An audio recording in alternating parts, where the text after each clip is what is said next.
Mais um termo aí em inglês pra gente se divertir, ó. Leaveism.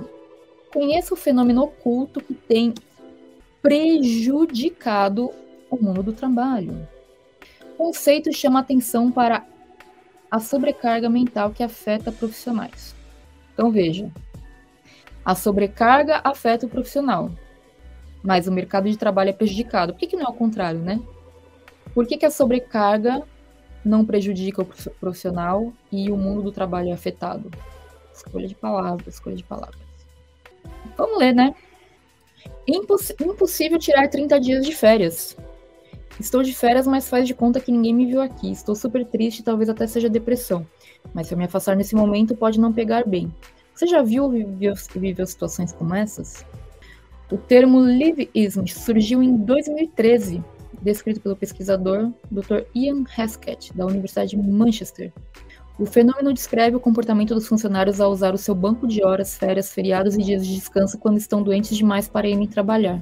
O termo também abrange as situações nas quais os trabalhadores levam as tarefas que não conseguiram dar conta em horário remunerado para casa ou mesmo para ocasiões de descanso como as férias. Também pode incluir trabalhadores que usam dessas licenças para cuidar de dependentes, incluindo filhos ou parentes idosos. Ou seja, a vida acontece fora do trabalho, né? E as empresas ignoram isso, de modo geral, né? E aí a pessoa tem que usar os dias de férias dela para conseguir fazer coisas básicas. Esse fenômeno de não conseguir se desconectar das demandas do trabalho, não. Bom, vamos continuar, vai. Revela que existe uma população exposta a uma sobrecarga mental. Na literatura, o leaveism parece estar entre o presenteísmo, quando o trabalhador comparece ao trabalho mesmo estando doente ou sem a sua capacidade plena de trabalhar, e a falta por motivo de doença.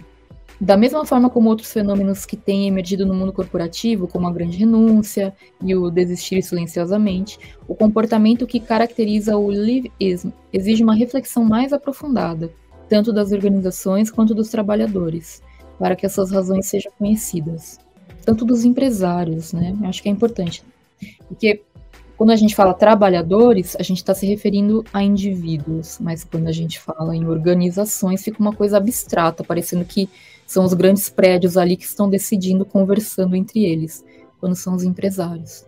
Fica uma relação desigual, sabe? Enfim. O período pós-pandêmico tem exigido muitas adaptações a novos modelos de trabalho, e inúmeras mudanças têm acontecido em uma intensa velocidade. Em especial o trabalho anywhere, ou seja, em qualquer lugar. E a hiperconectividade trazem um novo desafio. Não é um novo desafio, já está há uns bons 10 anos isso, gente? Acho que sim, né? A sobrecarga cognitiva. Não quero supor nada, mas quando que o WhatsApp foi inventado? 2009. Não que tenha alguma relação, né? Mas isso requer a análise das condições de trabalho e da ergonomia cognitiva. Não existe, gente? O que é ergonomia cognitiva? Foco, concentração, raciocínio e atenção são fatores extremamente importantes. Tá. A ergonomia cognitiva estuda e implementa soluções para que o trabalho não se torne um sacrifício. São ações implementadas para melhorar a relação do colaborador com a empresa, suas atividades e seus colegas. Atenção de conhecimento, atenção em foco, motivação, tomada de decisões, como funciona na prática. Treinamentos e atualizações. O quê? Quando os colaboradores possuem melhor conhecimento sobre sua área de atuação, eles conseguem lidar com situações com muito mais desenvoltura e autoridade. Pausas frequentes.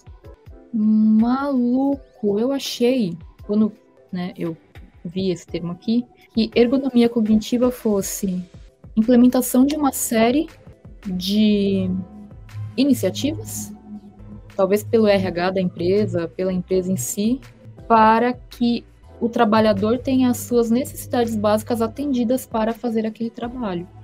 Isso vai desde de uma cadeira confortável, da clareza sobre as atividades, bons equipamentos, essa possibilidade de poder fazer as coisas sem precisar usar as férias. Afinal, qual é o limite da sobrecarga mental? Essa preocupação se intensifica quando as pessoas não podem ou não conseguem exercer o seu direito de desconexão. É possível que o leaveism traga consigo o medo de desconectar, como uma resposta à insegurança no emprego, oportunidades de carreira reduzidas e políticas rígidas de afastamento por motivo de doença. Além disso, pode revelar características do próprio indivíduo. Ah, pronto. Como autocobrança e perfeccionismo excessivos. Muitos gestores de RH e os próprios funcionários reconhecem a prática do leave is, mas não tomam nenhuma atitude em relação a isso. Fonte, na década de 30, o filme Tempos Modernos, Nos dias atuais é como se a carga de trabalho exigisse mais capacidade mental cognitiva do que realmente é possível ter. Os novos esquemas de trabalho têm afetado a capacidade mental das pessoas. Isso tem sido evidenciado pelo número crescente de afastamentos por transtornos mentais, que cresceu 30% desde 2020, segundo a startup Close Care. Até 2030, os custos diretos e indiretos da saúde mental poderão superar os 6 trilhões anuais. Ah, tá, essa é a preocupação, entendi, lógico. Esse valor é maior do que o custo do câncer, diabetes e doenças respiratórias crônicas juntos. Só que isso aqui não me parece ser uma prioridade dos empresários, porque se as pessoas começarem a questionar a cultura da alta performance, muita coisa vai por água abaixo, né? Por isso que eu vejo a inserção de artigos sobre quiet quitting, essa demissão silenciosa, de uma maneira bem com a pulga atrás da orelha.